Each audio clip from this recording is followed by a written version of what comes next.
Ce matin, je me suis motivé, j'ai pris la voiture et je suis allé faire 3 vides-greniers. Je vous présente ce que j'ai trouvé, plein de petites choses sympathiques. Il y a des jeux vidéo, des mangas, des bouquins et évidemment des cartes Pokémon, mais aussi Yu-Gi-Oh cette fois. Alors déjà, je vous présente ça, c'est une caisse de jouets que j'ai payé 5€ au total. Il y a plein de petites voitures de différents trucs.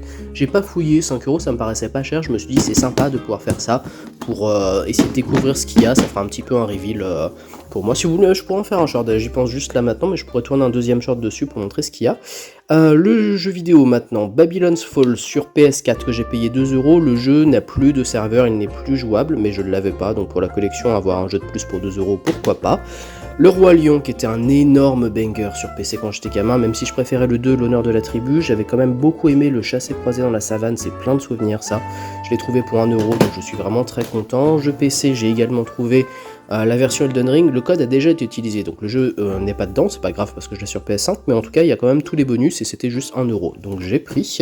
J'ai trouvé pour 5€ un lot de 3 jeux DS, dont Inazuma Eleven qui à lui seul vaut bien 15-20 balles, le reste je m'en fous un peu parce que bon c'est un jeu de quiz comme ça, et les schtroumpfs, mais Inazuma Eleven est complet, boîte notice en super bon état, le brillant de la boîte est impeccable, donc super affaire. Une petite tin Pokémon avec 2 jetons pour 1€, je l'ai surtout pris parce que ça me permettait de transporter les cartes pendant le vide-grenier sans souci.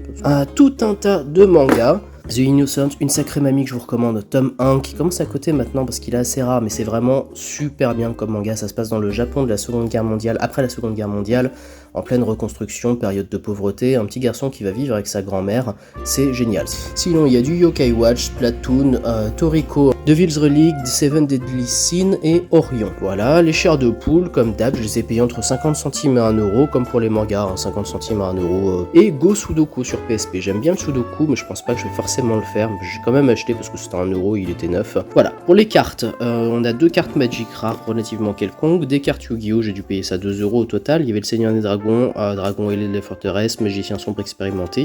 Pour les cartes Pokémon, il y a du McDo 2013, ça c'est vraiment cool, surtout le petit Filali, je l'avais pas. 3 un petit peu plus récentes, on s'en fout un peu on va dire. Et enfin, quelques rares et cartes sympas que j'ai pris. Ça c'est pour les maths, il y a la Team Magma ici qui est très sympa.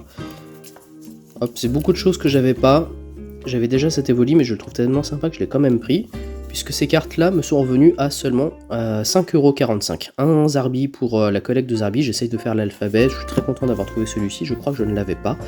Et enfin, les brillantes. Voilà, si vous pensez que j'ai fait une bonne affaire, 5,45€, je vous rappelle les cartes Pokémon, n'hésitez pas à mettre un petit like, à le dire en commentaire, à dire ce que vous avez préféré dans ces trouvailles, et surtout à checker les vidéos longues de ma chaîne YouTube si vous aimez le gaming, parce que je publie énormément de let's play.